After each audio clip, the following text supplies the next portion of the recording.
Sure. Okay, let's go ahead. Pramath has started Vedika Scholars Program for Women, Harappa Fellowship, and Anant University. He's also been a media entrepreneur, education consultant, and management advisor at the 9.9 Group, which he founded and a partner at McKinsey and Company.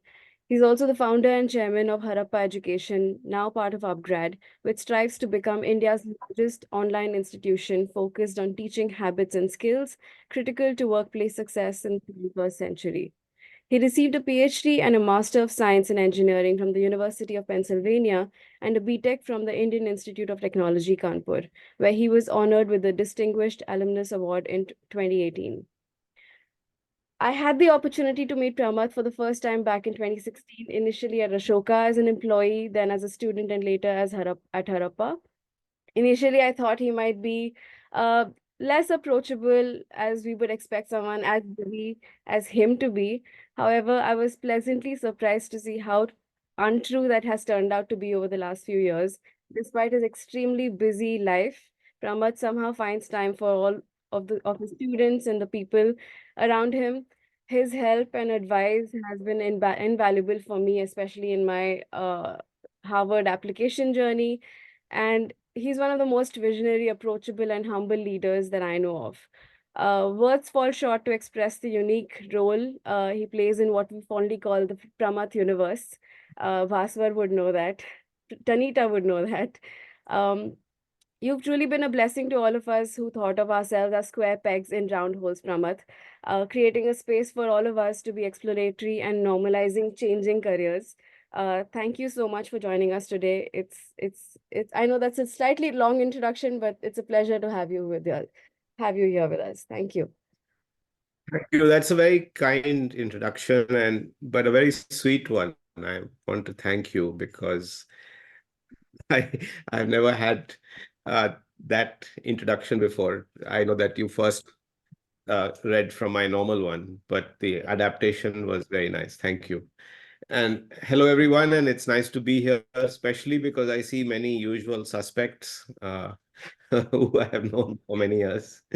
So I don't know if I should treat this as a serious conversation or just a bulla session, but I'll try and be serious as possible.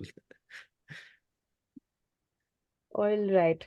Uh, So we have three main agendas where we're trying to figure out through the session, Pramath, understanding emerging opportunities in the entrepreneurship education intersection, exploring the future of edtech in India.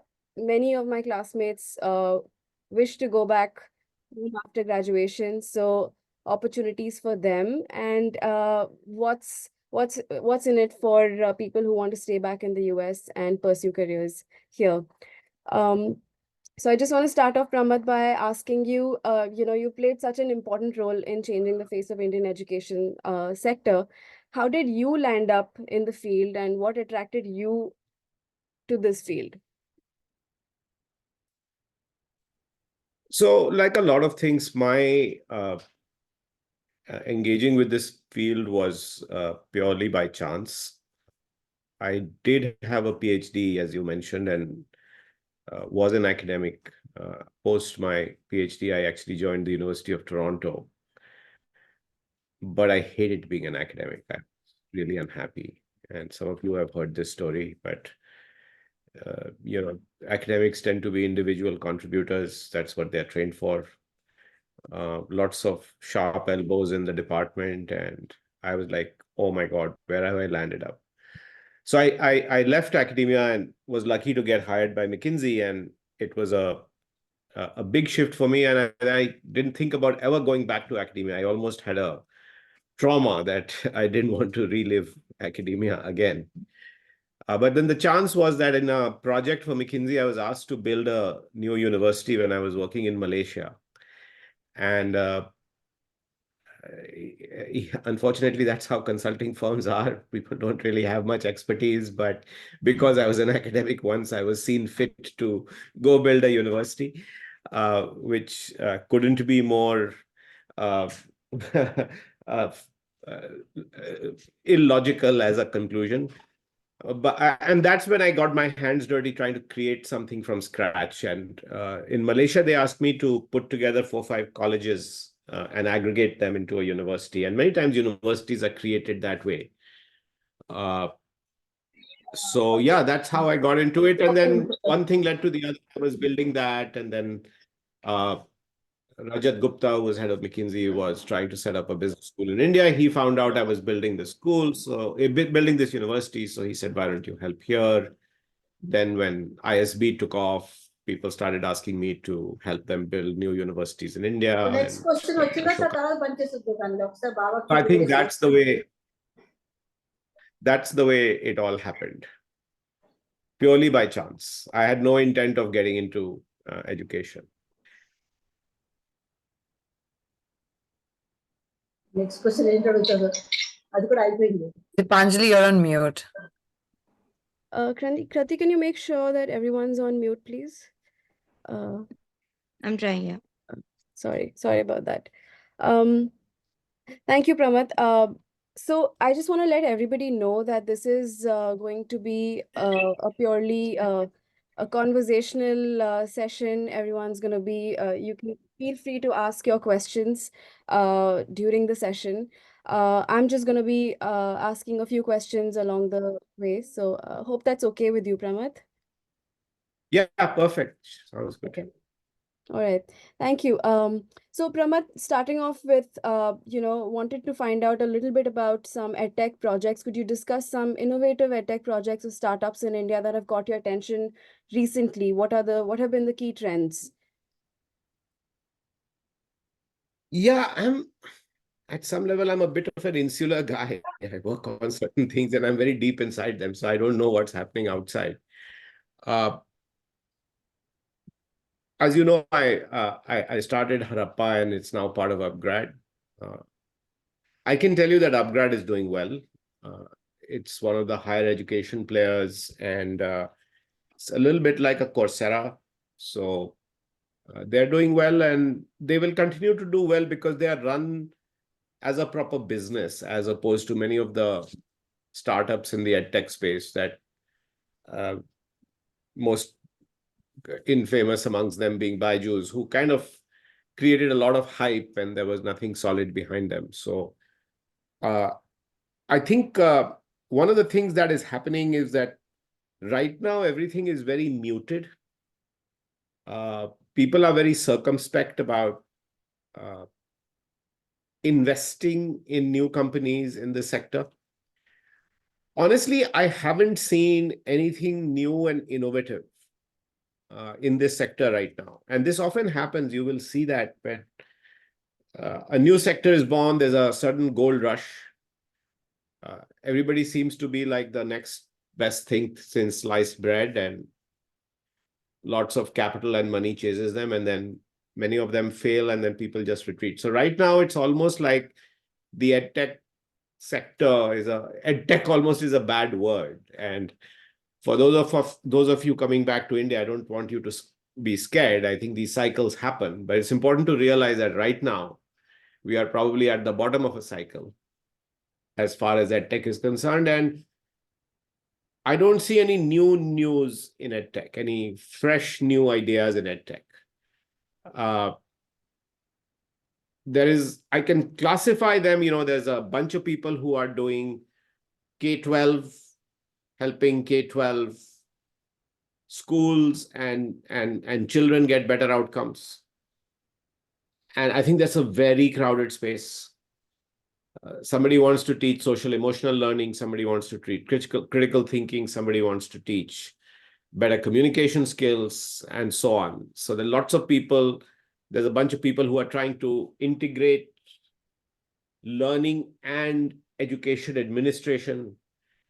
So you have the school administration and teachers monitoring student progress, and alongside that, bringing in content to help students who are lagging behind. And people are all using the word AI, of course, very liberally to say, we are doing AI. So I think that's one space that is clearly a lot of activity, but I don't see any clear leaders in that space. There's a whole space that is growing and will continue to grow of people helping people go to study abroad. So study abroad is a big angle. And if you look at India's demand and supply gap, it's so large that people have no choice but to go abroad. And more people are going abroad from smaller towns and cities. So the study abroad thing is big, it's real, and there are many players in that space also. Then, of course, we all know about the coaching and coaching space, the entrance test coaching space. And again, there's a whole, that space has the usual suspects. Akash was one big player that was funded by Blackstone, got acquired by Byju's, and now spun out again. Alan has a big investor. So I think those players are there. So I think that's the school space, if you will, going into college. And then in the college space, these companies like upGrad, Emeritus, Great Learning, and a few others like that. Emeritus, Great Learning tend to focus much more on MBA and management. And upGrad and others are focused much more on online programs across the board, but they also have a large component of MBA and management. There's a new company called Veranda. So there's a learning. So there's a bunch of players in that space where what they're trying to do is certification programs and online programs. So that's the kind of edtech space. An interesting company that seems to be doing well, since you asked company names other than upGrad, is Toddle. I know some of you have heard of Toddle. Toddle is Ahmedabad based, and I think Toddle provides a learning management system. They may not like my saying that, but a learning system for IB schools around the world. Right. So that's an interesting model where there's an Indian company that has perfected its product on an IB school in India, and it's now scaling it up across the world. Right. The last thing I will say is that, okay, this was the edtech. No, I'll stop there, and we'll go to the other parts of the education value chain later. Okay, thank you. Does you. that kind of give you a good picture? Yes, absolutely. Thank you. So how can entrepreneurs best leverage these opportunities at this point of time? Now that, I mean, there's quite a few entrepreneurs in our batch who want to go back and who want to start something in that space. Any advice for them? So Dipanjali, my advice to entrepreneurs would be what I would give as advice to any entrepreneur. Don't do a Me Too thing. And go solve a real problem. Don't get so excited about your wonderful idea about how to educate kids that you think you should be building a business around that. First, make sure that there is real need and validate it. And who's going to pay for it? I think that's the big question mark that I have when I do anything in education, because especially if it's going to complement or supplement what people are already providing in the brick and mortar world. So if you're going to do something that is going to ride on the back of the school system, who's going to pay? Is the school going to pay? Is the school owner going to pay? Is the student going to pay? Is the parent going to pay? Who's going to pay? And why would they pay? I'll give you an example of a gentleman who is a motivational speaker. He's very famous, so I won't take his name. He thinks he's got material that should be taught in every school in India. Every kid in India needs to know this, right? And if you hear him talk, it's very inspiring and his idea is a good one. But he keeps asking me for help and he says, but these guys don't get it. Nobody is buying my stuff. And the truth is, he's trying to tell to schools, most school principals think, oh, good, motivational speaker, famous guy, but I can do without him. It's okay. So I think the crux of this is, what problem are you really trying to solve? Is it firstly a problem? Do you see it as a problem, or do the school, the learners see it as a problem? And are you genuinely addressing a felt need that is unique or different? Only then should you start. And you may say there's a very large opportunity, but if somebody else is already doing something and struggling, why will you succeed? That's a good question to ask. You won't just succeed by saying I'm better and I work harder or I'll make a better product. What is it really that you're doing that is different? Right. So I think that's really the fundamental questions to ask before you start an edtech business, especially in a market where people are generally skeptical about edtech. And there's a lot of, it's very crowded already.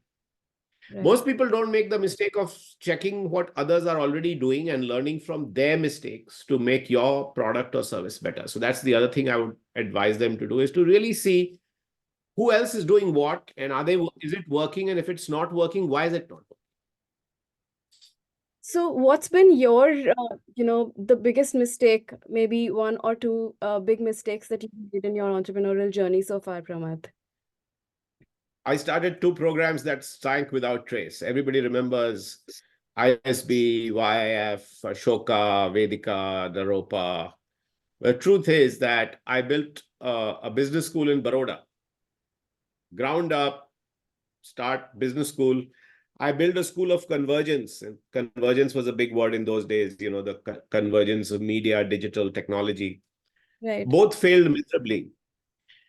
And the reason they failed is for the same reason that I'm talking about, similar reasons. In Baroda, I did not understand the context.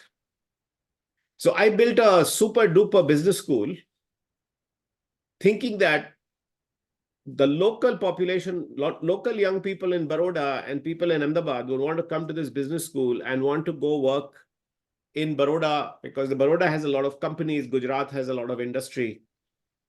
What I didn't realize is that, of course, given who I am, my aspiration was to get the best students. So I created this school with the right curriculum, got really good faculty. It wasn't as expensive as ISB. So I was very conscious of the fact that it was going to be a tier 2 school for a tier 2 city. But what I realized is that the brightest students didn't want to stay in Baroda. They actually wanted to get out of Baroda. The smartest people didn't want to study in Delhi University. They wanted to go to Harvard. The same idea that, why should I live in Baroda if I'm smart? Right. So I was always getting the people who were left behind, and they were not the students who I wanted. And, the faculty were like, why are we educating these kids who have no interest but just to get a degree or go back and work in their parents' business, and they're not really interested in an MBA. And here I was investing a lot in. So understanding the context and who you are creating the program for and why becomes very important. In the case of the journalism school, I thought, oh, Indian School of Journalism. I built Indian School of Business. I can build a School of Journalism. Well, what I realized was that to create any program in India, that's something you might be interested in as education students. In those days, you had to invest 4-5 lakhs a year to give a high quality program to somebody. Right. We do a pretty frugal job at Ashoka, but we do end up creating a program that costs 10 lakhs a year if you deliver anything close to claiming world class. When a chunk of it is just faculty compensation if you want high quality faculty. What people don't realize is that real education costs money. There's a cost associated with it. And somebody has to pay for that cost. So in this case, what happened was I was delivering a very high quality program, but the market was not ready to pay more than 1 lakh a year for a journalism program. And I'm talking now at least 15 years ago. So the Indian School of Mass Communication or the Asian School of Journalism, I think Chanita went to that one, and these were the top schools, would charge about 1 lakh a year. And people would get jobs for 15,000 rupees. And most of the journalism companies would say, why do I need to hire from you? Because I can hire from English language programs at LSR and Sophia. I don't need your journalism program degree. And anyway, get people as interns. I don't even pay them anything. They work with me for free. And then when I can pay them, I pay them. So the economics of the whole chain, what is the cost of the education? How much can you charge for it? Who's paying for it? And in higher education in particular, what is the ROI in terms of the kind of job you're going to get the student? These are all very interlinked. It's a complex optimization linked issue. And I got that wrong. I was providing a 5 lakh education, charging 1 lakh fee for a 15,000 rupee per month job. And the equation was just not adding up. And it took me all of, and I was this ex-McKinsey guy who should know business, right? But I was so fired about the idea of creating the best journalism school in the country that I didn't pay attention to the economics of it. Anyway, all these failures lead to good things. That's why Ashoka happened, because I learned my lesson. And in fact, the Young India Fellowship started in this facility where I used to run the journalism school. And that infrastructure was already set up and ready to go. So I think Tanita and her colleagues, Garima is here as well. These guys all studied in that campus. But anyway, that's a sidebar story.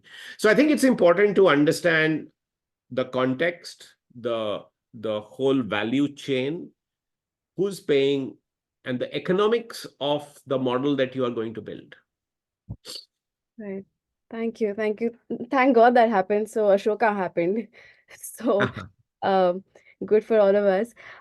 So Pramath, what specific opportunities exist for Ivy League graduates who are considering returning to India to start their ventures? I mean, that you actually addressed, but what about people who just want a job, want something? What challenges might they face, and how can they sort of navigate these effectively? If I want to go back to India right now, I don't want to do a startup or a business, but just a good job, but the ROI just doesn't make sense.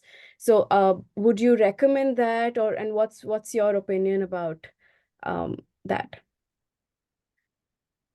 Well, I always feel that if you've gone all the way to the US to study and you've spent money going to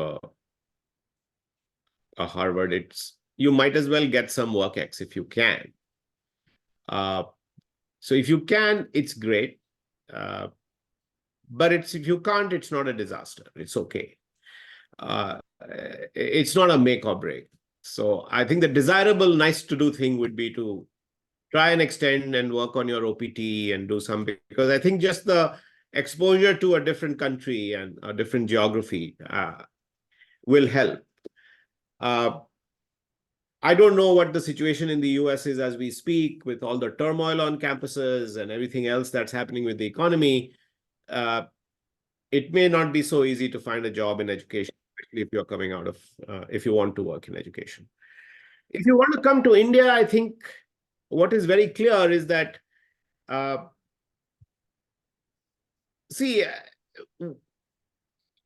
this sector in India is a little bit of a cottage industry. It's not like it's a fully developed sector where you have these 5, 10, 15 companies, you make a list and you kind of approach them and look at the opportunities they have to offer. This is going to be a little bit of a blocking and tackling game where you have to look at who you know and institutions, companies you know, and start to approach each of them individually and reach out to them and just spread the word.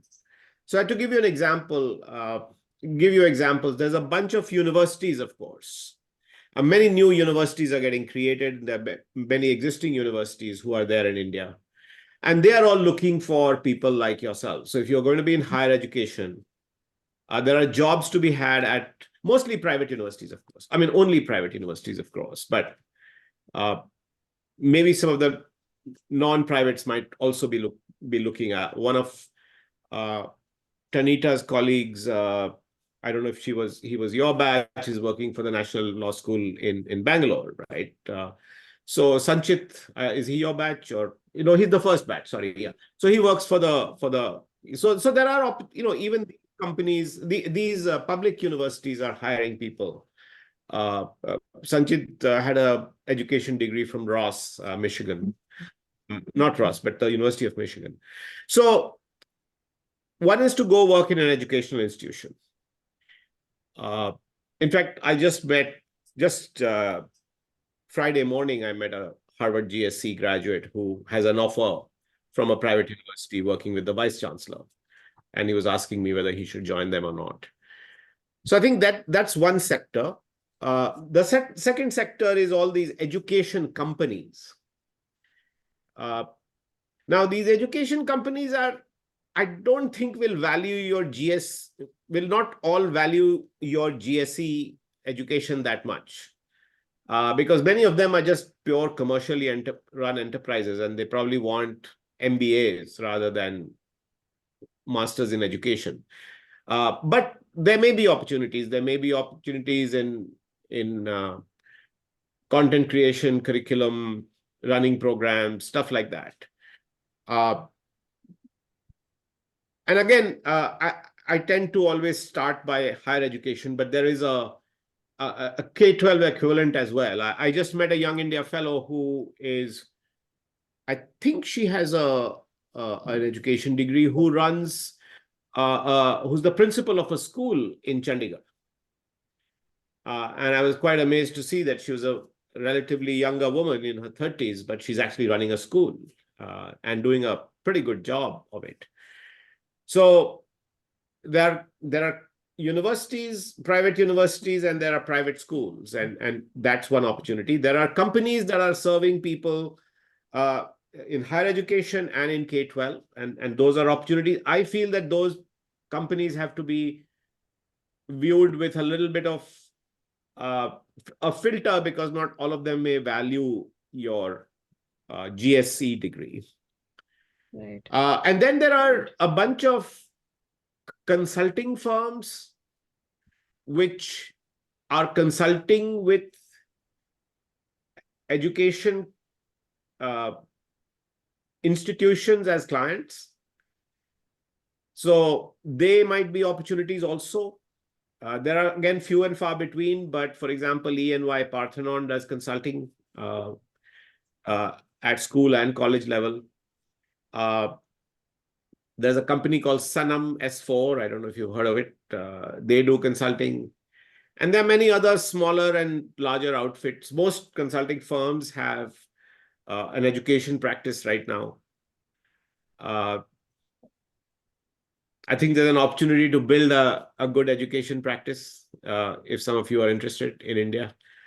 So I think that, and then there's a fourth one, which is possibly think tanks. And so, I don't know, there may be somebody here from CSF already, or there are outfits like TFI, Pratham. I'm on the board of TFI. I work very closely with Pratham. These are all organizations that are doing good work, interesting work at the grassroots level. They're well funded and will offer opportunities. So now I'm getting into the kind of a long tail of opportunities. But as I said, it's really a cottage industry, and you have to pick and choose what your area of interest is, zero in on probably no more than half a dozen companies or entities that will be core to that particular area, and try your hand at those places. Right. Thank you, Pramath. Thank you for that. And the second part of the same question is any advice for people who want to stay back and explore opportunities here, because there's so many of us graduating from Hugsy this year. I mean, it's the opportunities are becoming fewer and fewer as the years go by. So any particular advice for us trying to make it big here in the US? I have to tell you, that's one question that I would be very ill-equipped to answer, because I've left that whole space, that whole geography many, many years ago. And my only advice is to reach out to alums. Right. I think the only way to make this happen is to really reach out to alums, and especially alums from India who've been able to find opportunities, because they will tell you they have done the hard work and I'm sure some of you are already doing that work as well. And I see some alums here also. So I do think that reaching out to alums, connecting to alums is the best way to And of course, not being partial to Indian alums, but they understand your situation and the visa and all of that. You can, of course, reach out to broader alums, but I'm not sure that they will be that helpful. But I mean, I'm sure they will be helpful, but I think the Indian alums will be more helpful. Right, right. And lastly, Pramath, one last question before I open the floor for questions.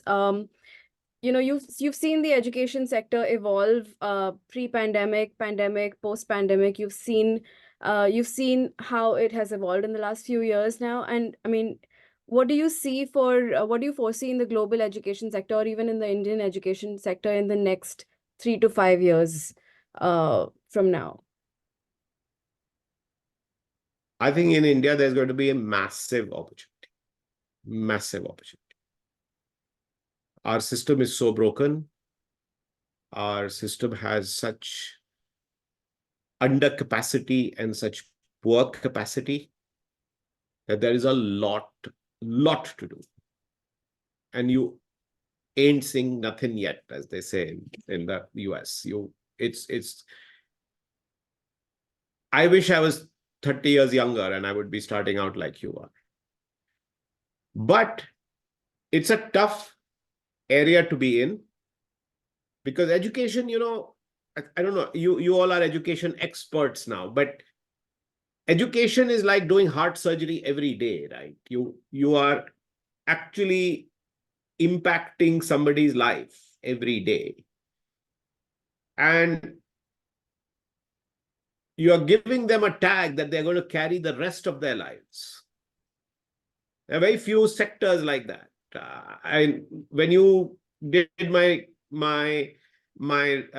introduction, you talked about IIT Kanpur, you talked about the Distinguished Alumnus Award, you talked about UPenn. It stays with me regardless of what I do, wherever I go, all my life. So education is very deeply connected to individual career progress, particularly in places like India, but all over the world. And so, and it of course deeply affects you in your education it's for your entire life, and in fact for generations to come in your family, right? Because the repercussions of a good or a bad education carry forward. So I think one has to be very thoughtful about what we do in India in both the micro and macro context. The exciting part is that new models for education are going to be created in India, nowhere else in the world, because this is where you have the challenge of numbers and therefore you are being forced to innovate. You have no option but to innovate.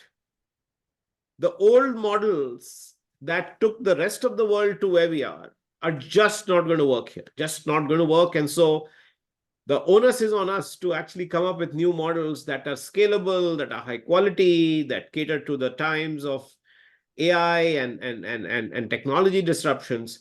All of those things are true. The question is, what are you going to do about it? And I think the innovation is not going to come from the West. It's going to come here because the West has overcapacity, too many institutions, too many people in education. They don't need to innovate. They have to figure out how to shut things down without causing too much stress on the system. So I personally feel that there's massive opportunity, but you have to be nuanced about the opportunity. You have to look at every opportunity as, what are you doing that is innovative and different, and what are you inventing for the future? Yeah, I think some of the most exciting things are going to happen in education. Yeah, and the last point I wanted to make is, whatever you do in education, it takes time to build because of the nature of what it is. Problem is, in the recent past, everyone has been in a tearing hurry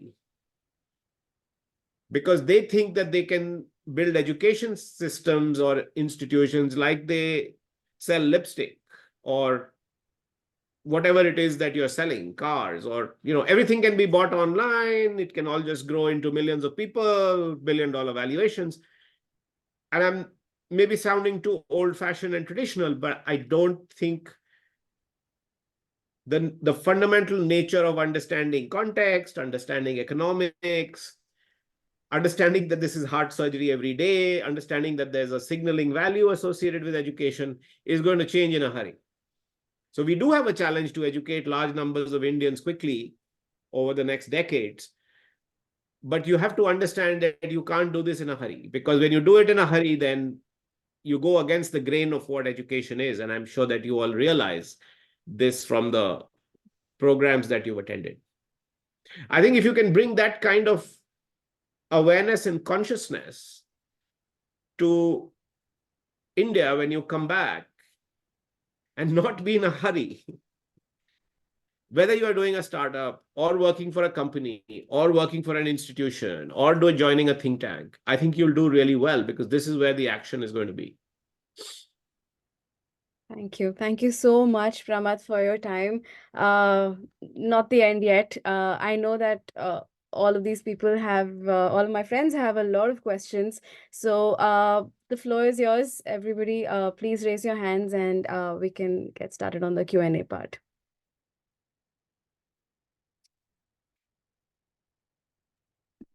I didn't know so many people at Harvard were interested in coming to India. I should start an education placement business. Maybe one of you should start an education placement. Yes, Venkatesh. Hi, Pramath. Thank you so much for everything that you do and for today. One of the questions I've been looking at is, since coming here, is cognitive science as a field in India, and also wondering how higher education institutes are creating the workforce for the education that we want to build. There's, for business, we have the IIMs, we have the ISPs, we have Ashoka for liberal arts. But is there a Harvard GSE equivalent in India? And are there, I'm curious to learn from you, are there any thoughts or work being done in this front to build a GSE, or at least start understanding how Indians learn rather than what we learn? I think there's a lot of assessments of what we are learning, but how the diversity in our country, how the different languages influence how we learn. So just curious to know, your experience with this and what's happening in this direction in India right now. Nothing to write home about. I don't mean to put down what Tis and Azim Premji might be doing. And obviously, they also make the point that they are the exceptions that prove the rule. Other than those two, I can't think of. I mean, I'm sure that every large public university in India has an education department. Delhi University has had one. They have a very well-known center for education. But honestly, I haven't come across any major contributions or a Harvard GSE kind of reputation or program in any of these universities. Now, no, I don't see people building these. So I'm not very hopeful about what's going to happen in this space. Interestingly, and this is only for you all, because I don't know if I'll ever do it, but if I ever was to build the next institution in my life, and I think I'm running out of steam already, it will be in this space, because I fundamentally believe that that's what is required. I see this all the time. So I run a small consulting outfit which helps educational institutions, higher education institutions. And now I'm realizing, and maybe that's the natural process of evolution in one's thinking, which is that as I'm consulting, I'm realizing there's just such dearth of talent. People don't know how to do simple things like, how do you reach out to students? How do you connect to research? How do you, every aspect of, and now I'm just talking higher education. So I think you almost need like an MBA school for education, not even the Harvard GSE, but just building capacity, because people don't know how to run admissions process, how to track who's applying and how should you. So I could go on, but I really do think that we need, if we are going to build the sector, then you need to build the capacity of the sector before just building capacity. and nobody's doing that.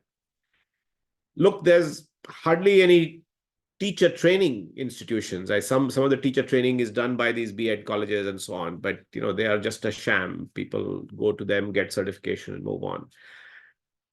Yeah, again, the question becomes: people have tried to do it. Who's going to pay? Senta is trying to do it. My colleague Ramya Venkatraman, who Senta in Bangalore, has started this Teachers Olympiad. She's now getting into training. But other than that, I don't see too many people working in the school space either. There have been attempts to start school leadership programs. So these have gone very, small efforts here and there. Senta is now becoming big, but so I think there's a real opportunity. Thank you. Thank you, Pramath. Darsh, do you want to go next? Yeah, sure. Hello, sir. Hi, my name is Darsh Glecha, and I'm an incoming master's student at GSE 2024 to 2025 cohort for the LDIT program. First off, thank you for sharing. I think a lot of insights from what you have shared about the Indian education system. And one thing that I really picked on was on how you feel that there is a lot of opportunities in India over the next 20, 30 years. What I wanted to get your 2 bits on was, when we look at education as a space in itself, what I've understood to an extent is that there is a lot of gaps in connecting different information points. So let me give an example. So let's say when we are talking about fundamental research, so there is a Project Zero that Harvard runs, for example. Now, implementing that research into an education space requires multiple, stakeholders' support as well. Now, given the context of India and given what you just said in terms of opportunity and about capacity building, where do you think we are in this journey of creating innovation from a research-led space and then actually implementing it in different schools and universities across India? And where do you think we are, and where do you think we can go in the next few years? You mean in the space of high-end, the kind of academic research that universities do? Is that what you're talking about? No, I'm talking about in general. So let's say if we want to, make education better, right?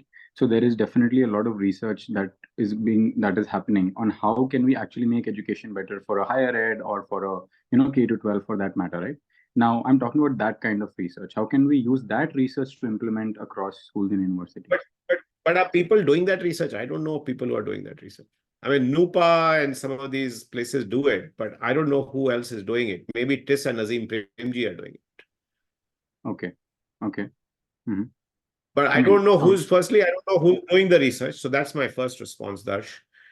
Mm-hmm. My second response is, I don't think the government is really willing to listen to that. I mean, I'm being harsh. I think people are willing to look at some research, but the government really does think that they know what they're doing in this space. And so it's very, and when I go to the government, the reason I go there is because whether you're private or not private, government owned, I mean, everything is owned, dictated, the policies are all dictated by the government. The boards decide what you're going to do in school, right? Mm-hmm. So you really, if you want to bring about some, based on research, if you want to come up with an insight about what needs to change in the school system, you have to convince the Secretary of School Education who works in the Ministry of Education that this is a good idea. Mm-hmm. And so you have to end up tying research with advocacy and policy making to see the whole thing through. And that's the challenge. That's been the challenge across the world in this. And the government has its own research arms. So they're first willing more to listen to those guys than to people who come from outside and say that I'm an expert or I'm Harvard trained. Let me tell you what to do. I'm not saying that that's how you or we would approach it, but that often ends up being the fault line. So I don't know if I'm answering the question. I think the first thing is not many people are doing research from what I know. Yeah, in genuine India, definitely research. there are very few. Yeah. Yeah. And then the willingness to listen and incorporate that research and policy making that actually makes shifts happen on the ground is very little. And then in India, you have to go to the states because a lot of the education is actually run by the provinces, the states. And so it's not just a matter of convincing people at the central level. You actually have to go to the state level to convince people to make change happen. Okay. I have just one follow-up, if that's okay with Dipanjali and you, on this. It's basically, how do we start? Where do we start then? Like, if you really want to make change, like as a student, the question that's sort of coming to me is, do we start at research? Do we start at policy? Do we start at building our own, design program? Like, what do we really do then? Like, what's been your experience so far with that? I don't think it matters, Darsh, where you start. You can start at any point in the chain and then you spread, then you grow. And people move around a lot. These days you are not going to be stuck in one place for the rest of your life. So I won't get too fussed about where to start. I would start at a place where you see the full link being there. Okay. Yeah. Okay. That helps. Thank you so much. Thank you, Darsh. Thank you, Pramath. Anubha, do you want to go next? Thanks, Dipanjali. Hi, Pramath. Thank you so much for sharing your insights with us today. You've been an inspiration, and I think pleasure hear from you today. Just by way of introduction, my name is Anubha, and I work at the School of Public Health here. I'm a graduate from Penn GSC from a few years ago, and I used to work with Professor Christina Bicchieri's center there. And most recently, I moved here last year. So my background is in higher ed administration, and I loved your analogy of doing, heart surgery every day, because I think the work that our faculty do, in our higher ed settings, I think that's some of the most important work. And when you talked about the need of educating the students of tomorrow and at the same path of talent in higher ed, I would love to get your perspectives on this issue of faculty professional development or building faculty capacity, right? So my question is two-part. Firstly, given your extensive experience in leading and founding higher ed institutions, and these are complex organizations, right? What do you think are, in the current landscape, what do you think are the most critical barriers of enhancing instructional excellence among faculty? And second, in your view, how do you think higher ed institutions and other providers in the edtech space have the potential to effectively integrate continuous professional development for faculty, given the resources that we have in our systems and given the barriers that we have to navigate as higher ed leaders?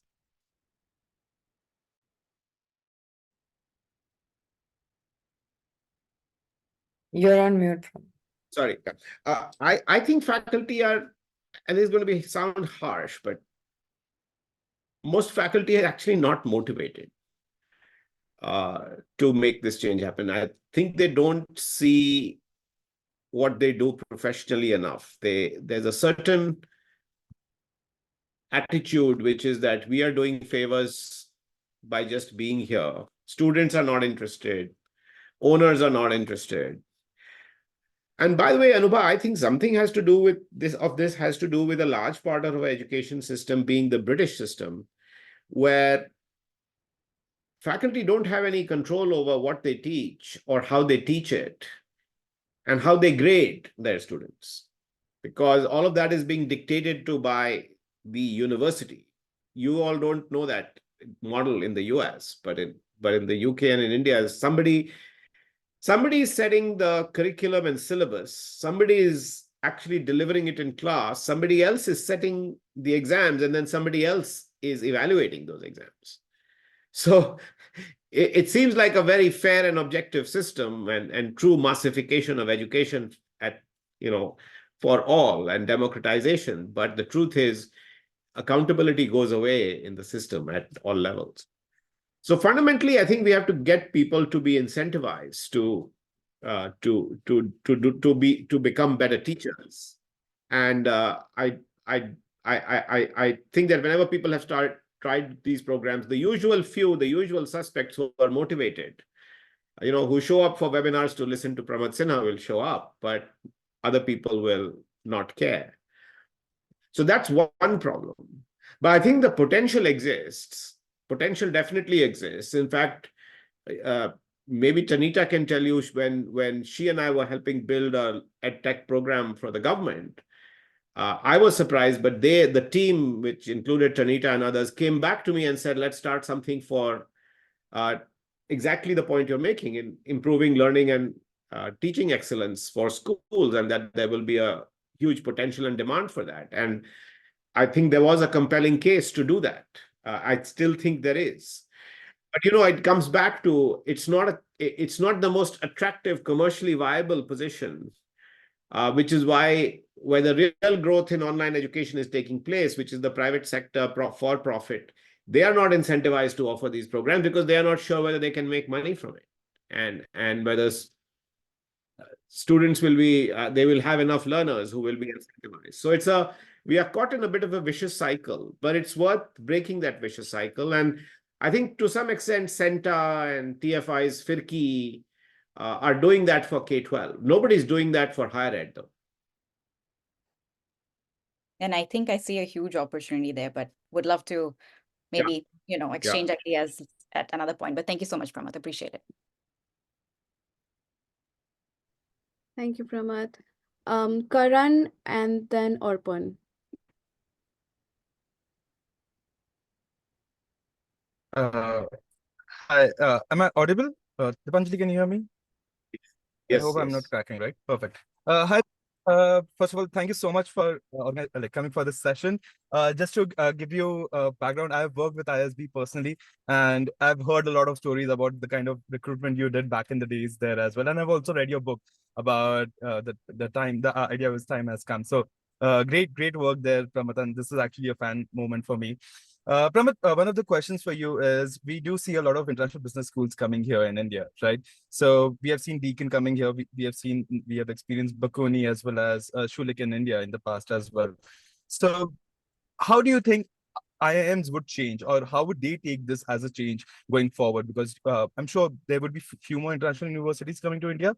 And how do you think that IIMs will actually change after this?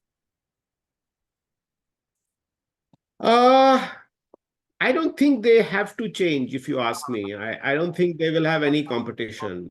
I don't think IIMs have had much competition from ISB for that matter. It's very difficult to dislodge large, old, established education brands generally. It goes back to the heart surgery point. If people have already established their reputation as being great heart surgeons, you all want to get your heart operated by them, right? So the same thing exists, I think, in the education space. And I think that's really what I believe, that all these traditionally well-known and established institutions in India, they are not going to be threatened by the marginal player that comes into the market.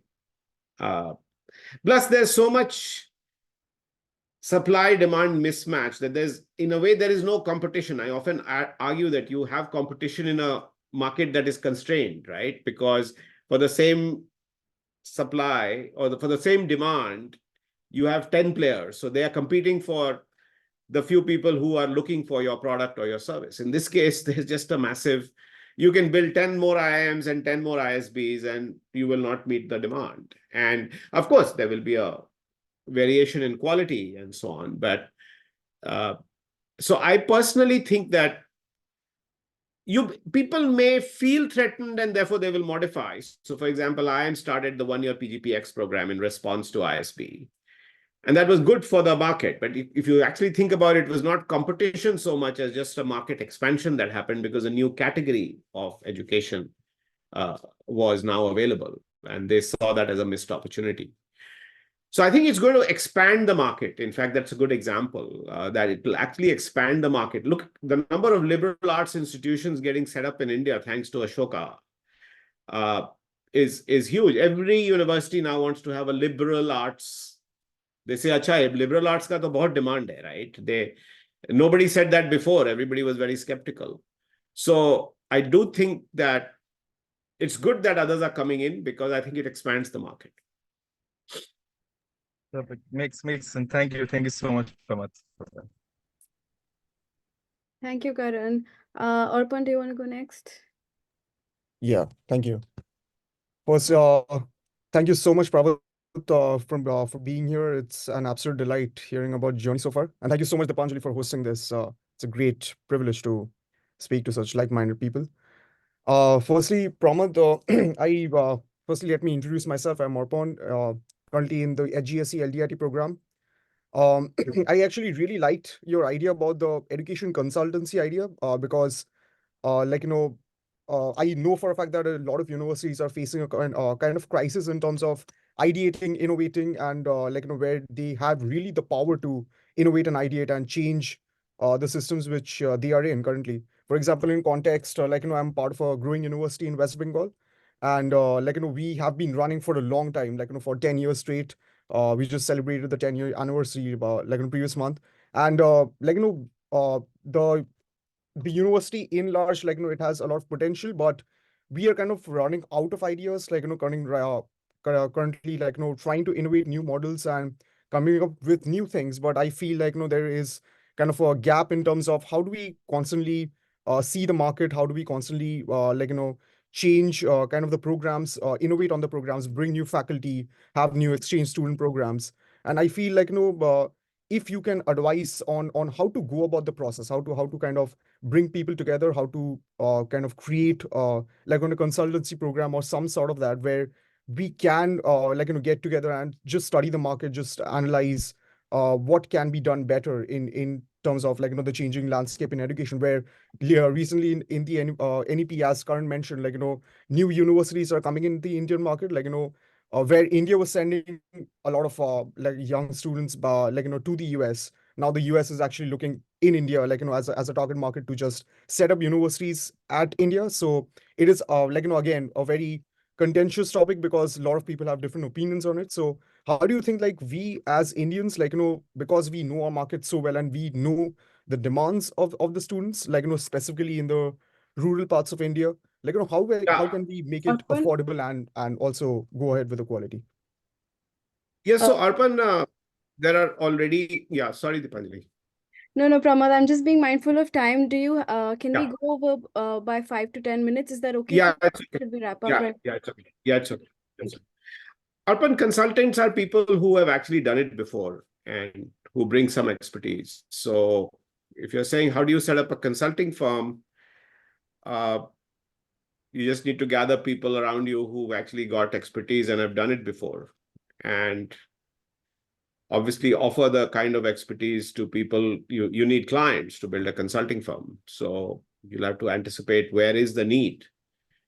And it's one thing to say, I'll build a consulting firm, but it's another thing to say, where is the need? It goes back to what I was saying earlier about startups. If you are setting up a startup, a consulting firm from scratch would be a startup. And so the question is, who wants consulting and what are they? What is my ability to provide answers to those people? Now, helping foreign universities enter India is one niche consulting opportunity. Fair enough. But setting up affordable private schools in second and third tier towns is a very different consulting opportunity. And I'm not sure somebody who's going to set up an affordable school is going to hire consultants, because they don't have, if they're going to build affordable schools, then they have to spend very little money. So they're probably going to do it on their own. So I don't know if I'm answering your question, if I've understood it right, but I thought you were asking about setting up a consulting firm. I think you'll still have to understand, where is the demand for consulting services? Who will pay for your services? What kind of a quality consulting firm are you going to build? If you're going to build a consulting firm with a bunch of Harvard GSE graduates, they will want to get paid well. And if you want to get paid well, then you'll have to charge well. And if you want to charge well, then you have to go to the people who can afford you. And there won't be that many people who are willing to pay for expensive consulting. So that's the questions that you have to ask. And where do you want to play? How do you want to play? How do you want to price? What is the economic model? Are the questions you have to ask in the consulting one. But the key thing in consulting is to actually be able to get clients. And therefore, if you're starting out afresh, you need somebody who will be able to bring credibility. Okay? Yeah, thank you so much, Pramath. Thank you so very much, Pramath. This has been a wonderful session. I'm sure all my friends and everyone some of them who are joining the next year, some Ashokans here, so many Hugsy people. Thank you so much for joining us today. I think it's been wonderful having you here, Pramath. Any final words before we wrap up? No, thank you, Dipanjali, for having me. And I hope I was able to give you a sense of what's going on in India, but I only want to leave you on a very positive and hopeful note. Like I said, you should know that there's massive opportunities in India. You should know that there are opportunities at all levels, across all types of domains. I think the critical thing is to be patient and to understand that this is a long game. Education has always been a long game. And you have to start somewhere and then build slowly from there. There are no shortcuts, and this is not going to be a sprint, but a marathon. Thank you. Thank you, everyone. Thank you, Pramath. Have a good night. Thank you. Bye. Thank you, everybody. Bye. Thank you.